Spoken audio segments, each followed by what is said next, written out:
Hey, what's up, YouTube? Joe here, down in the workshop studio, if you will. How's it going?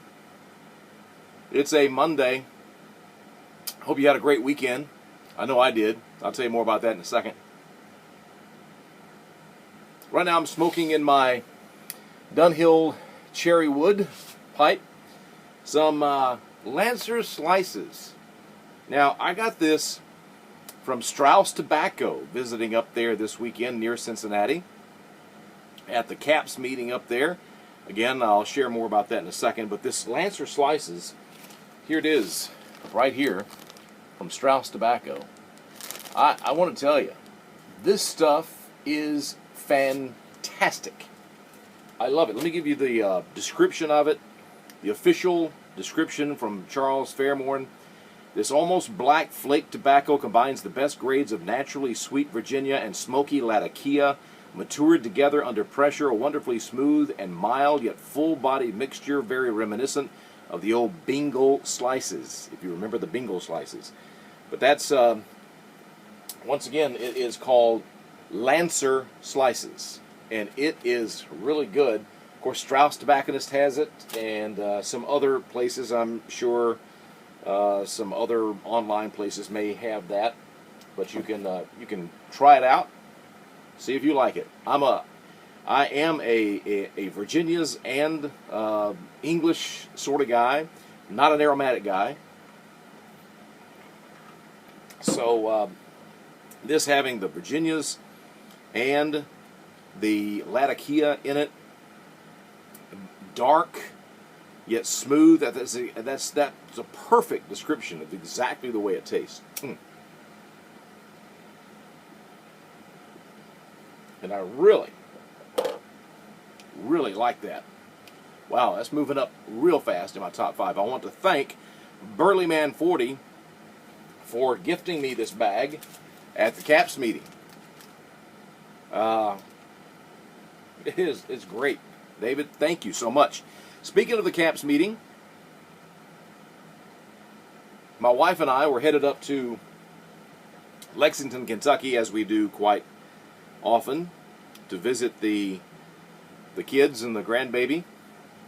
He's 16 months old now, and we had to babysit for them on Saturday night while they while the parents, our daughter and her husband, went to the Kentucky-Florida football game there at UK. So we went up early on Saturday. I dropped off my wife and our little pup Harley to hang out with our daughter for a bit. I said basically said hi and took off. And I drove up toward Cincinnati and went to the CAPS meeting, the Cincinnati Area Pipe Society. It was a great time. Met a great group of guys and ladies there. I won't try to mention too many names, but I will mention Brother Boontar and Skipsy and Burleyman 40, who helped kind of bring me up there. That was great. And all the rest of you that I met up there and saw again, or some of you I saw down at the Music City Pipe Show and Sale. It was great to see you. Had a good time. Strauss Tobacconist, you're okay in my book. Great store. Right there, actually in Florence, Kentucky. It's on the Kentucky side of the Ohio River. Cincinnati's just across the river, so it's the Cincinnati area. And it was a great store. Really enjoyed my visit up there. Oh, and Boontar, thank you so much for the lighter cover. It's orange and black. I love that. And what you can do is you can put the little mini Bics. You can put those inside the little cover. It's a great feel. I don't know about you guys, but after using, expensive lighters, butane, Zippos, matches or whatever, I think my favorite medium by which to light my pipes would have to be just a good old big lighter. That's for me. That's not for everybody, but that's kind of for me. I don't know about you. Hear Hershey the shop dog outside. She may see a deer in the yard. I don't know. Deer season has come upon us, and I think it's breeding season also, so they're on the go. So be careful out there driving around and riding the motorcycles out there too. Dusk and dawn are the 2 times a day they're most active. It's my little public service announcement. Yeah, we had a great time up there in Cincinnati, or around Cincinnati there at the CAPS meeting. And we, of course, stayed the night on Saturday night in Lexington, babysitting, of course, and our kids were out late, and rightfully so, having fun, and they can have a little time off from parenting, if you will. All of us remember when we were going through that, needing a little break. So that was great, spending time with Austin, having some fun. And then on Sunday, we got up to head back, and we had every intention of making it back in time for the Titans game. The Titans were playing in town in Nashville at home yesterday, and it was going to be a 3 o'clock game. Normally they play at noon, but it was going to be a 3 o'clock game. So it was setting up perfectly for us to get back in time. And we're fortunate enough to have season tickets. And so we got on the highway.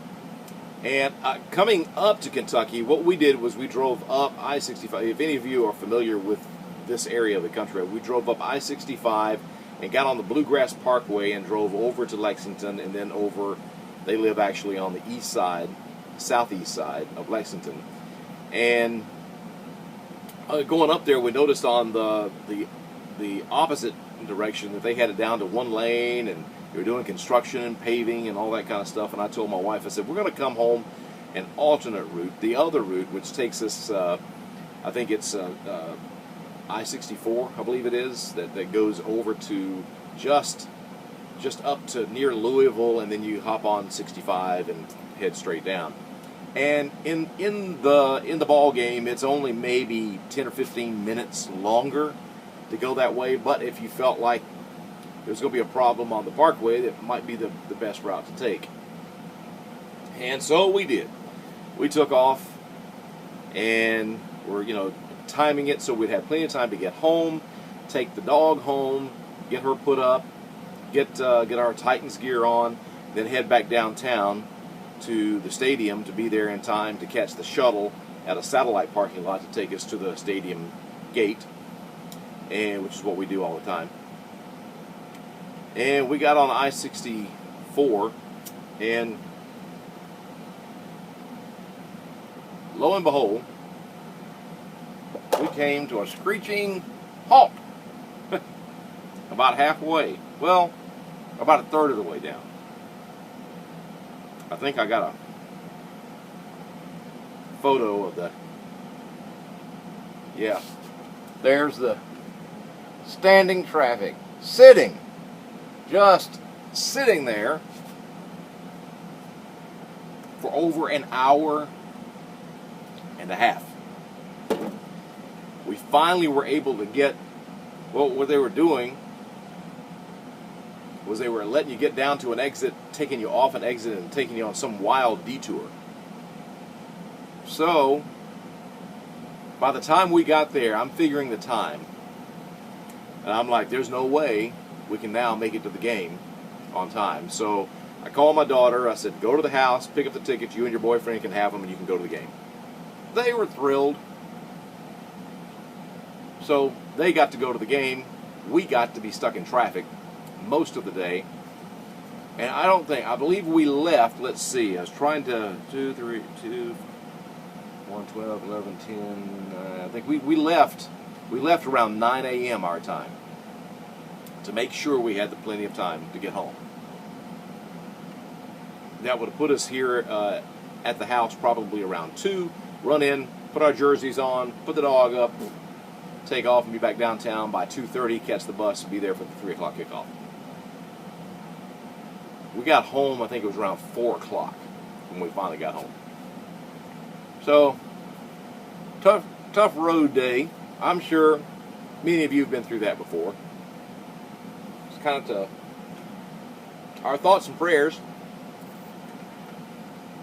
go out to the Titans quarterback, Jake Locker. He was hurt in the game. As of right now, as of when I'm taping this, don't know any more other than it was a hip injury. And I heard somebody else on ESPN radio, I think this morning, listening to it when I was out and about running errands, that he could be out upwards of 8 weeks, depending on what his injury is. And of course, it's really all speculation right now. They kept him in the hospital overnight to check him out, I think, or to comfort him, give him some comfort, maybe some pain or whatever. We don't think there was any surgery involved. But we're pulling for you, Jake. Hope you get back. We got a pretty good backup quarterback, Ryan Fitzpatrick. He's been around for a little while. But anyway, enough about sports. We did get to watch the game on TV, of course, by the time we got home. I DVR'd it, so I was able to go back to the beginning and watch. By the way, the Titans won in a blowout over the New York Jets. That was awesome. Titans now 3-1. That's our sports report for today, ladies and gentlemen.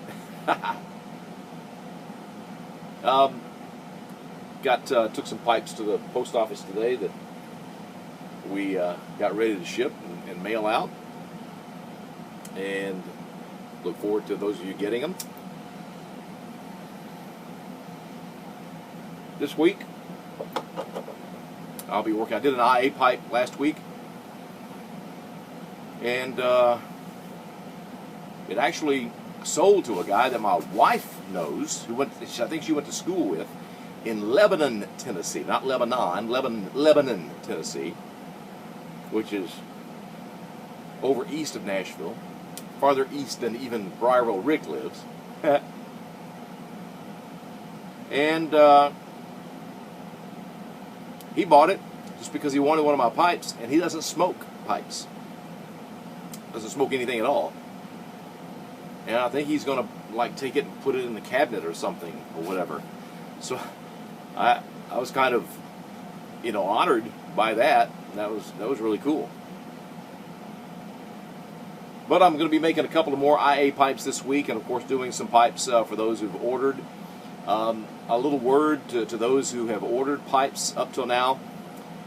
Again, I will tell you, and I try to communicate with these people, that I was just really overwhelmed with the number of orders, and really kind of probably didn't figure correctly on the amount of time that it would take, because I still have to do some IA pipes as well as fill those orders. It's just a personal thing so that I can have some creative juices and develop more pipes that people can order and stuff like that. It's just all the process, and I think you understand. And wow, some of my customers who have talked to me about it are some of the best customers in the world in their understanding of it. And you're going to get your pipes. Those who have ordered pipes, you're going to get them. The IA pipes are up for grabs, and nobody knows who exactly is going to get it. Sometimes I just put them on Instagram. Sometimes I put them on Instagram and YouTube. I may even be trying some eBay product for some time down the road. But anyway, be looking for some more IA pipes this week. And be looking also for some out-of-the-shop photos of people's orders that are going to be going out this week as well. That's it for right now on this Monday. Hope you have a great week. God bless you all. We'll see you next time.